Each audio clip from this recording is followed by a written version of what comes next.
27 दिसंबर 1999 दोपहर के 3 बजे कंधार, अफगानिस्तान। तालिबान का इलाका, उस वक्त दुनिया की सबसे खतरनाक जमीन। एक छोटा सा इंडियन गवर्नमेंट का प्लेन उतरा, दरवाजा खुला और एक आदमी नीचे उतरे। साधारण कपड़े, कोई सुरक्षा नहीं।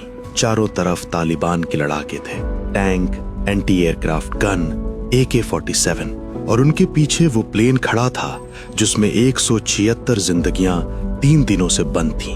उनका नाम था अजीत डोभाल, इंडिया के इंटेलिजेंस ब्यूरो के स्पेशल डायरेक्टर, जो अकेले उस जमीन पर उतरे थे जहां इंडिया का कोई दोस्त नहीं था।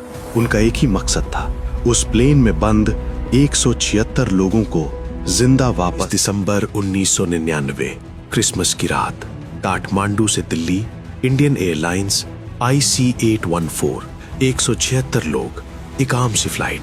शाम के 5:30 बजे प्लेन उड़ा और 35 मिनट तक सब ठीक रहा। फिर 5 लोग उठे, चेहरे ढके हुए, हाथों में नाइफ और ग्रेनेड। एक पैसेंजर ने हाईजैकर का हाथ पकड़ लिया।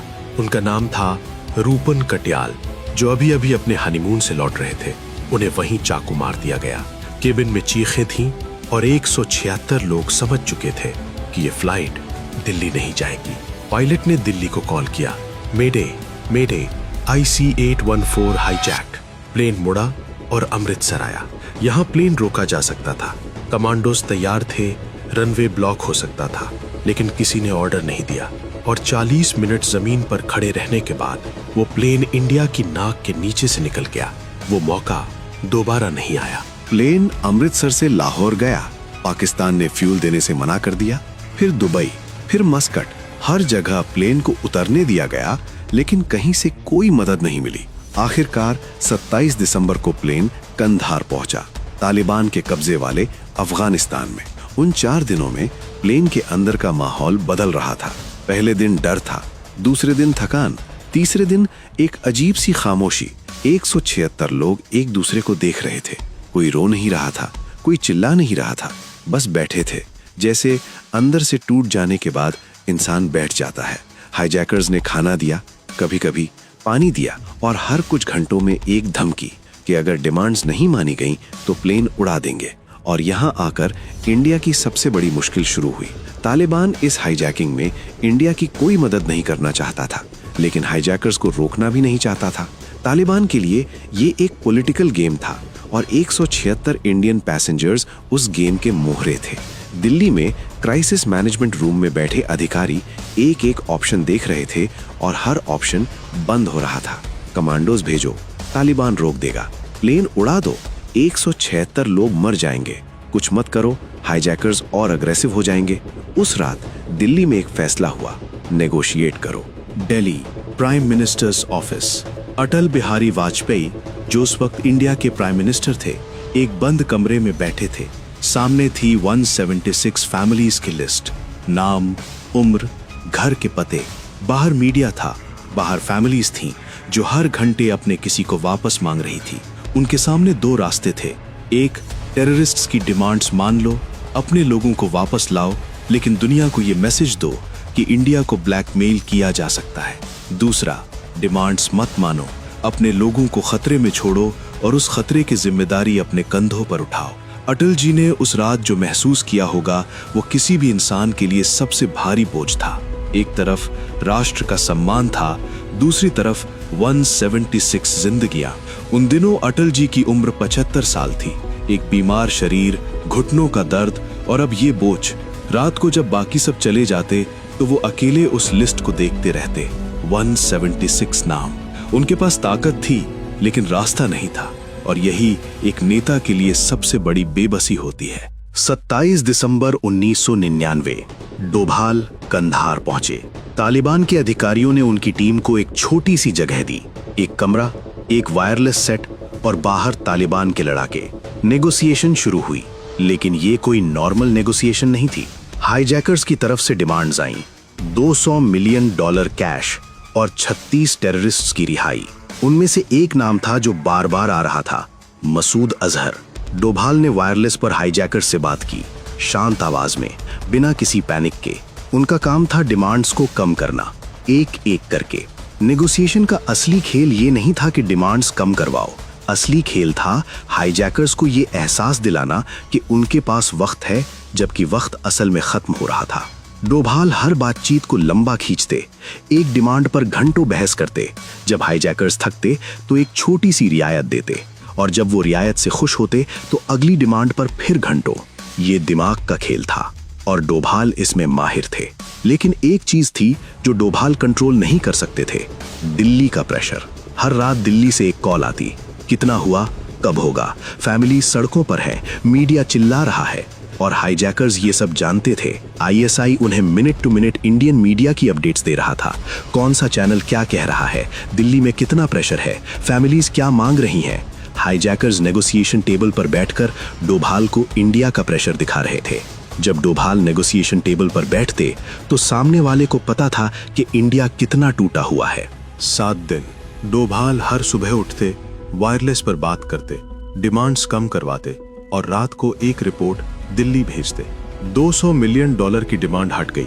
36 टेररिस्ट्स की लिस्ट 36 से घटकर 20 पर आई, 20 से 10 पर आई, लेकिन एक नाम नहीं हटा, मसूद अजहर। उन दिनों डोभाल के चारों तरफ तालिबान के लड़ाके थे। कोई बैकअप नहीं, कोई कमांडो नहीं, कोई सेफ एग्जिट नहीं। अगर हाईजैकर्स ने कुछ कर दिया तो उनकी टीम के पास भागने की कोई जगह नहीं थी। और दिल्ली में अटल जी पर प्रेशर हर दिन बढ़ रहा था।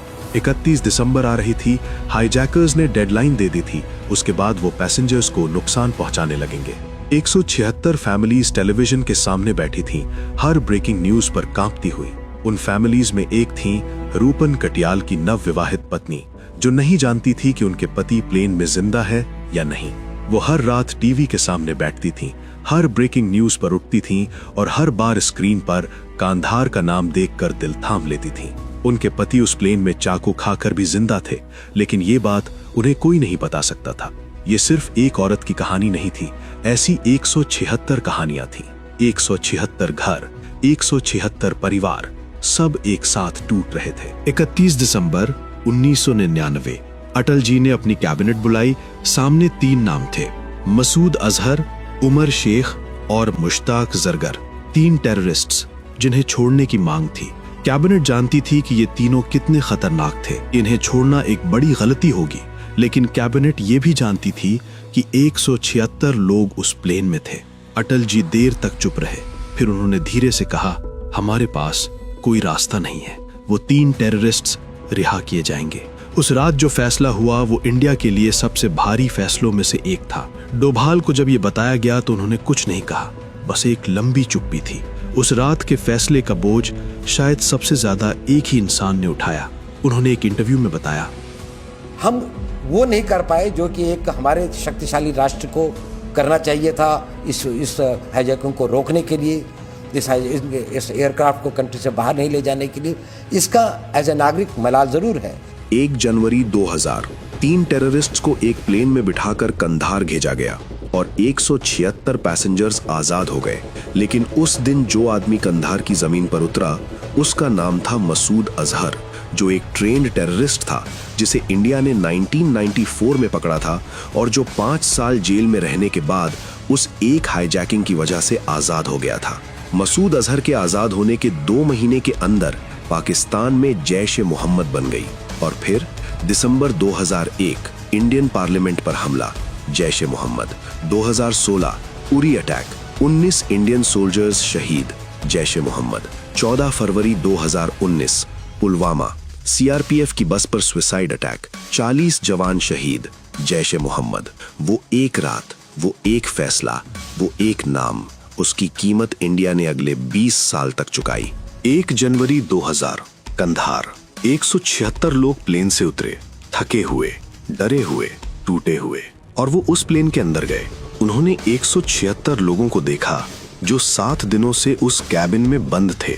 उन्होंने एक इंटरव्यू में बताया, और सारे के सारे पैसेंजर्स को मैंने ये कहा था, हाईजैकर्स भी वहाँ पर थे, कि आप लोग आज़ाद हैं और भारत की सरकार और भारत देश पूरा आपके साथ है और हम आप लोगों को यहाँ से सुरक्षित ले जाएंगे, है ना। उसके बाद जब मैंने उनसे कहा कि बोलिए भारत माता की जय या जय हिंद, तो उन्होंने रिस्पॉन्ड नहीं किया। मुझे इस बात का ज़रूर मलाल था कि ये लोग इतने डरे हुए थे। वो खामोशी सिर्फ डर की नहीं थी, वो उस थकान की खामोशी थी जो इंसान को तब होती है जब वो 7 दिन तक ये नहीं जानता कि वो घर लौटेगा या नहीं। और वो जो 7 दिन तालिबान की जमीन पर अकेले खड़े रहे, उन्होंने उस खामोशी को समझा। शायद इसीलिए वो कुछ नहीं बोले।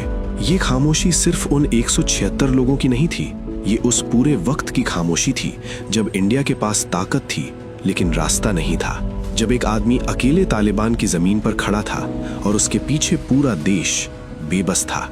सोचिए, अगर वो प्लेन अमृतसर में रुक जाता तो मसूद अजहर कभी आजाद नहीं होता, पुलवामा नहीं होता, वो 40 जवान घर लौटते।